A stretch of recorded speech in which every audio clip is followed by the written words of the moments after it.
माननीय अध्यक्ष महोदय जी के आह्वान पर यहाँ पहुंचे हैं। इस आंदोलन में आए आप सभी साथियों, माताओं, बहनों, बुजुर्गों का बहुत बहुत हार्दिक आभार, धन्यवाद जो आप अपने निजी कार्यों को छोड़कर इस आंदोलन का हिस्सा बनने आए। साथियों, ये आंदोलन हमारे सहयोगी, हमारे साथी माननीय सत्येंद्र कुमार जी पिछले 10 माह से कर रहे हैं। इस आंदोलन में उन्होंने आप सभी के लिए, आपके हक और अधिकार के लिए वो तमाम चीजें करी जो जनता के हित में थी। इन्होंने तमाम दफ्तर में जाके आपके हक और अधिकार के लिए ज्ञापन दिए, पत्र दिए, लेकिन शासन प्रशासन ने एक बार भी इनसे आकर के बात नहीं करी। साथियों, ये आंदोलन इसी तरह से आगे बढ़ता रहना चाहिए जब तक हमारे द्वारा जो मांगे हैं वो मांगे अगर सरकार ने पूरी नहीं की तो इस आंदोलन को इसी तरह से आगे बढ़ाया जाएगा। अभी तो हम लोग यहाँ सैकड़ों की संख्या में हैं। यदि हमारी मांगे अगर पूरी नहीं होती है तो ये संख्या हमारी बढ़ के हजारों लाखों की संख्या में पहुंचने वाली है। और साथियों, ये कोई मांगे कोई व्यक्ति विशेष के लिए मांगी नहीं है। हमारे माननीय अध्यक्ष जी सत्येंद्र जी ये कोई अपने लिए मांग नहीं कर रहे हैं।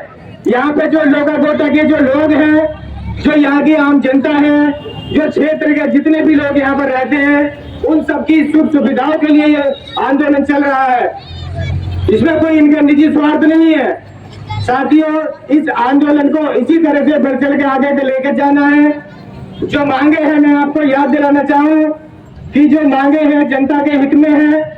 10,000 की आबादी वाला क्षेत्र है जहाँ से लोकागोटा के लोग यहाँ पर आए हैं। वहाँ पर जैसे मुझे जानकारी प्राप्त हुई कि वहाँ पर चरस इसमें गांजा और दारू की तस्करी होती है। अगर इन चीजों को नहीं रोका गया, अगर ये अपराध मुक्त नहीं बनाया गया तो इसी तरह से अपराध बढ़ेंगे, लोगों की समस्याएं आएंगी, परेशानियां बढ़ेंगी। और एक और मांग हमारी दूसरी है कि उप स्वास्थ्य केंद्र का भी वहाँ पर होना बहुत जरूरी है, क्योंकि हमारी माता बहनें जो तकलीफ परेशानी होती है। मुझे ये भी जानकारी प्राप्त हुई कि कोई प्रेग्नेंट महिला होती है, हमारी बहन होती है, हमारी माता होती है, बड़ी मुश्किल हो जाती है उसे हॉस्पिटल से ले जाने में। तो उन सबको ध्यान में रखते हुए हम अपनी मांग को मजबूती के साथ इसी तरह से आगे लेके जाएंगे। और मैं साथियों, तीसरी मांग में आप सभी को याद दिला देना चाहता हूँ। तीसरी मांग है हमारी भू मालिकाना हक। यदि हम लोग यहाँ पर रहते हैं, लोकागोटा की जनता यहाँ पर जो लोग निवास कर रहे हैं, अगर उनको भू मालिकाना हक नहीं मिलेगा तो जो बच्चे उनके यहाँ पर स्कूल कॉलेज में पढ़ रहे हैं उनके कागजों में बहुत दिक्कतें आती हैं। मैं काशीपुर में तहसील कोर्ट कचहरी में रहता हूँ। मेरे पास बच्चे आते हैं, मेरे छोटे भाई रहन आते हैं। मुझे पता है कि उनका जाति स्थल प्रमाण पत्र कैसे बनता है। मैंने देखी उनकी समस्या है, दर की ठोकर खाते हैं, कभी इस पटवारी पर जाते हैं, कभी इस पटवारी पर जाते हैं। तो साथियों, मैं ये कहना चाहता हूँ कि जो मांगे हमारी तीनों हैं, इन मांगों को जब तक पूरा नहीं किया गया तो इस आंदोलन को समाप्त नहीं किया जाएगा। अगर किसी ने भी हमारे माननीय अध्यक्ष सत्येंद्र कुमार जी को दबाने और रोकने का प्रयास किया तो यहाँ लाखों की संख्या में चक्का जाम नहीं कर दिया तो बीमार नहीं।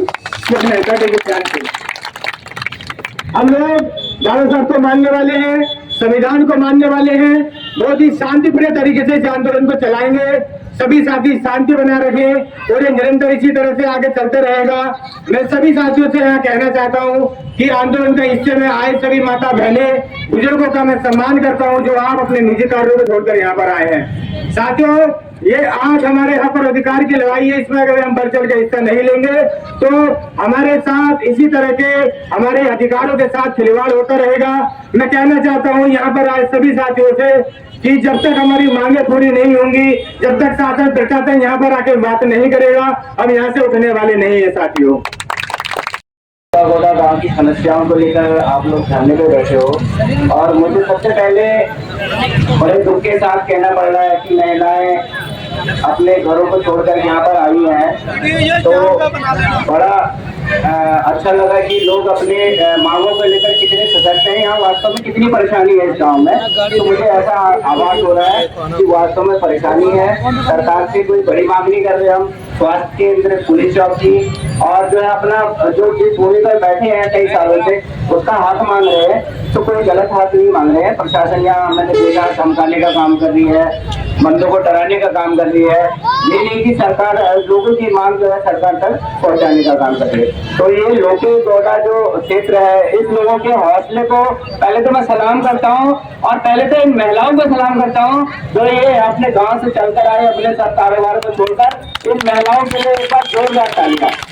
और मैं जब तक सत्येंद्र जी ने हमें यहाँ पर बुलाया है, जब तक ये प्रदर्शन चलेगा, जब जब हमारी जरूरत होगी, हम रुद्रपुर से और क्या पूरे जिले से सब लोग यहाँ आपके साथ खड़े हैं। आपको घबराने की, डरने की किसी चीज की जरूरत नहीं है। तो मैं ये कहूँगा, जब तक मांगे पूरी नहीं होंगी, हम सरकार की सीट बजा देंगे, छोड़ने वाले नहीं है। मांगे जब तक पूरी नहीं करेंगे तो हम ये धरना क्या, कुछ से बड़ा आंदोलन करना पड़ा, पूरे जिले से लोग बुलाने पड़े, प्रदेश से लोग बुलाने पड़े, लोका गोडा के लिए हम खड़े रहेंगे और इस समाज के लिए खड़े रहेंगे। जो हमारा पिछड़ा दलित समाज है, इसकी मांगों के लिए हम लड़ते रहेंगे। और आपसे भी निवेदन करूंगा, इस चुनाव में आपसे वोट मांगने आएंगे, जैसे सत्येंद्र जी ने कहा है पहले, ये आपसे चुनाव में वोट मांगने आएंगे, लेकिन ये आपको लोग प्रलोभन भी देंगे, सब कुछ देंगे। आप इस बात को ध्यान रखना कि आपकी मांगों को मानते हैं कि नहीं मानते हैं।